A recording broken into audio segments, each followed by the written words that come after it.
नमस्कार, जय हिंद। मैं आपके साथ में आपका दोस्त प्रजापति आरपी सिंह। फर्क तो पड़ता है। फर्क तो पड़ता है इस देश में जाति और समाज का। फर्क तो पड़ता है इस देश में इंसान और इंसान का। आपने देखा होगा जौनपुर में किस तरह दो प्रजापति समाज के लोगों को निर्मम चाकू के द्वारा गोद करके उनके प्राणों को हर लिया गया। लेकिन जौनपुर से अलग, प्रजापति समाज से अलग, आज तक यह बात कोई जानता तक नहीं है, क्योंकि न तो उसे मीडिया ने दिखाया और न ही उस पर प्रजापति समाज के लोग जाग पाए। लेकिन मैं दूसरी घटना और दिखाता हूं। राजस्थान में सुखदेव गोगामाड़ी सामाजिक कार्यों में लगे हुए थे, 8वीं तक पढ़े थे, परिवार की खस्ता हालत थी उस समय। गैंगस्टरों ने 6 साल पहले उनके लिए स्क्रिप्ट लिख दी थी, लेकिन बीच में सरकार बदल गई और सरकार के जाते ही ताबतोड़ की गोलियों से उसका स्वाहा कर दिया। लेकिन बात यह नहीं है, यह वास्तव में गलत हुआ और ऐसा होना नहीं चाहिए। एक सभ्य समाज और एक सभ्य देश के लिए कानून तोड़ना वास्तव में गलत है। लेकिन यहां दोनों जातियों में फर्क देखिए। एक राजपूत जाति का था, उसके लिए आज देश धूं धूं करके आग में जल रहा है।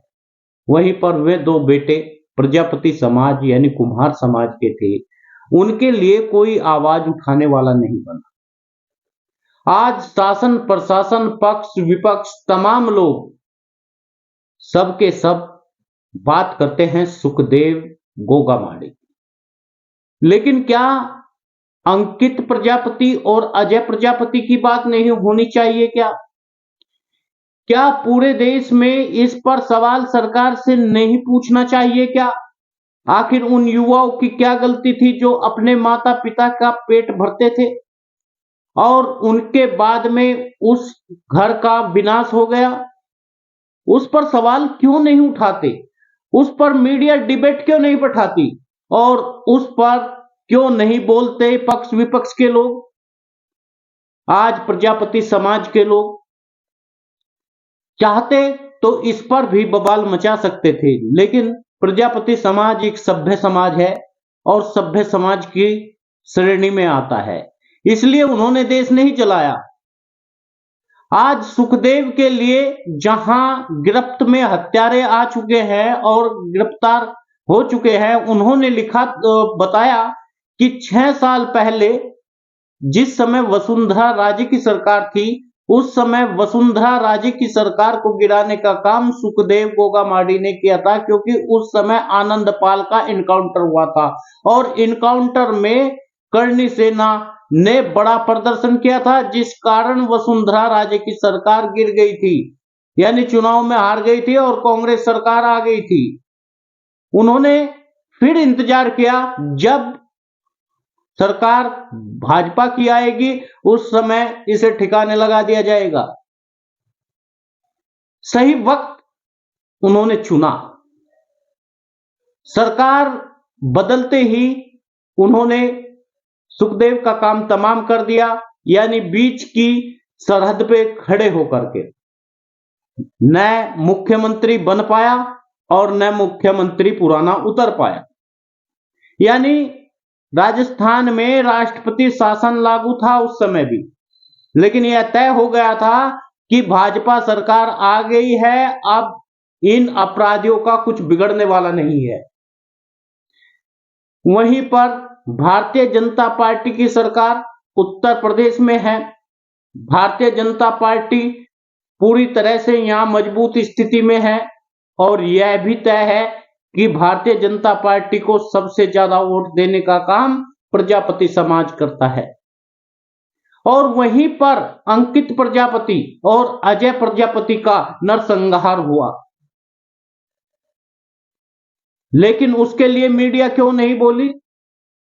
उसके लिए टीवी चैनलों पर डिबेट क्यों नहीं बैठी? उस पर विपक्ष ने आवाज क्यों नहीं उठाई?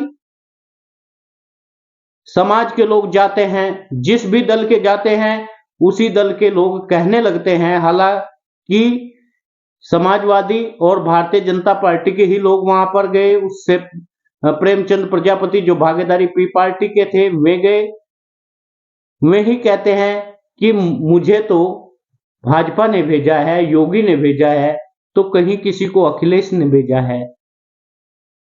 आखिर खुद में ये अपनी आप ताकत है, यह ताकत से आवाज क्यों नहीं उठाते? ये ट्वीट करके क्यों नहीं कहते? क्या प्रजापति समाज की आवाज उठाने वाला, प्रजापति समाज की वोट पाने वाले इन तमाम नेताओं को नहीं चाहिए? उत्तर प्रदेश में 2 विधायक भी हैं। एक विधायक सत्ता पक्ष से है और दूसरा विधायक जो गायत्री प्रजापति की पत्नी है, महराजी प्रजापति, क्या उन्हें वहां जाना नहीं चाहिए था क्या?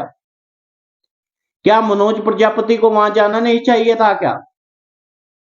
आखिर कब तक प्रजापति समाज की भावनाओं से तमाम नेता, तमाम संगठन और तमाम समाज सेवी खेलते रहेंगे? इन्हें न्याय दिलाने के लिए सड़कों पर उतरने का काम ये लोग क्यों नहीं करते? विधानसभा में यह आवाज क्यों नहीं उठाई जाती? राज्यसभा में हमारा एक प्रतिनिधित्व करने वाले दिनेश भाई अनावड़िया है, वहां क्यों आवाज उठाई नहीं जाती? राजस्थान में गोगा माडी सुखदेव मारे जाते हैं तो पूरे उत्तर प्रदेश में इसका प्रदर्शन राजपूत समाज के लोग करते हैं। यदि प्रजापति समाज के साथ में इस तरह का दुर्व्यवहार होता है, कन्हैया प्रजापति की आपने देखी होगी, घर बुलाकर हत्या की गई थी। इसी तरह से रुपेश प्रजापति की गोमती थाने में की गई थी और इसी तरह मनीष प्रजापति की भी ऐसे ही प्राण पखेरु कर दिए थे डंडों और लाठी से पीट पीट कर गोरखपुर में। इसी तरह मैनपुरी में 5-5 लोगों को जिंदा सुहा कर दिया था। लेकिन आप सड़कों पर क्यों नहीं उतरे? क्या आपके रगों में खून नहीं है? क्या आपके रगों में पानी भरा हुआ है? या यह संविधान आपके लिए नहीं है? क्या लोकतंत्र में आपको हक नहीं है? या फिर आप समाज सेवा करना ही नहीं चाहते, केवल समाज में अपने आप को दिखाना चाहते हैं? इस तरह से समाज की तमाम हदों को समाज सेवी पार करते हुए देखे गए हैं। समाज से मोटा पैसा डकार जाते हैं। कुछ मंत्रियों के, कुछ राजनेताओं के जब भी किसी का पक्ष आता है, चाहे वह सत्ता पक्ष हो चाहे विपक्ष हो, समाजवादी पार्टी में कुछ लोगों ने स्कूल के नाम पर पैसे डकार लिए, कुछ लोगों ने जगह जगह से पैसे लेकर के समाज के नाम को बदनाम करने का काम किया और वे आज बड़े समाज सेवी बन रहे हैं, वे बड़े बड़े संगठन चला रहे हैं। और इसी तरह से समाज के कुछ नेता जो बड़े बड़े पदों पर रह चुके हैं, उन्होंने समाज के पैसे को डकारने का काम किया है। लेकिन समाज की लड़ाई जिस समय लड़ने का वक्त आता है, आखिर उस समय कहां चले जाते हैं ये नेता? कहां चले जाते हैं ये सामाजिक संगठन? आज आपको सोचना पड़ेगा, आपको इस पर उत्तर देना पड़ेगा। यदि इस देश में संविधान किसी एक को आवाज उठाने का हक देता है, सड़कों पर आज अगजनी होती है, सड़कों पर टायर फूके जाते हैं और मांग की जाती है किसकी? कि न्याय दो तो सुखदेव को दो। मैं कहता हूं न्याय तो सभी को मिलना चाहिए, सुखदेव को भी मिलना चाहिए, लेकिन क्या यह तरीका सही है क्या? आप कहीं भी आंदोलन करेंगे, कहीं भी सड़कों पर उतरेंगे, कहीं भी आप जाम लगा देंगे, क्या यह सही है क्या? यही जो समाज ओबीसी वर्ग है उनके साथ जब होता है उसके साथ उठकर क्यों नहीं आते। अब राजस्थान की आप बात ले लीजिए, राजस्थान में हमेशा सत्ता राजपूतों के अधीन रही है, चाहे वो किसी भी रूप में रही हो। अब सत्ता का विरोध करने वाले भी तो राजपूत ही हैं, क्योंकि प्रजापति समाज जैसे लोग तो अंधभक्त हो सकते हैं, वे जिस सरकार में लग जाते हैं उसका विरोध करते नहीं है, वे भीष्म प्रतिज्ञा की तरह उससे बन जाते हैं और मान लेते हैं कि मैं इस पार्टी का मालिक हूं और इस पार्टी का सब कुछ हूं, यह पार्टी मेरी है, मेरे बाप ने मुझे सौंपी है। प्रजापति समाज के लोग इस तरह अपनी बुद्धि पर कब्जा पा जाते हैं। लेकिन आपने क्या दूसरे समाज को देखा है, चाहे उन्हें कुछ भी रहा हो, वे अपने लोगों के साथ में जब अत्याचार होते हैं उसी पार्टी में खड़े हो जाते हैं, उसी पार्टी के विपक्ष में खड़े हो जाते हैं जिस पार्टी में वे लगातार राज करते हैं, जिसके लिए वोट मांगने का काम करते हैं और जिसमें उनके ज्यादा मंत्री होते हैं, जिसमें उनका मुख्यमंत्री भी होता है। वही मुख्यमंत्री उन्हें सह दे करके उठाने का काम करते हैं, हिला दो दिल्ली की गद्दी को। दिल्ली की गद्दी हिलाने के लिए तो जिगर चाहिए, जो आप में नहीं है। दो दो लड़कों को खुलेआम सरे बाजार में किस तरह उनके प्राणों का हरण किया गया और उनका घर सूना हो गया। एक बूढ़े बाप के कंधों पर दो दो बेटों की अर्थियां जा रही थी, उस समय वो नजारा कितना दुखदाई होगा और उस पर कितना हृदय पर जोर पड़ता हुआ दिखाई दे रहा होगा, कैसे वो दृश्य हृदय को विदीर्ण करने वाला होगा। क्या आपने कभी सोचा,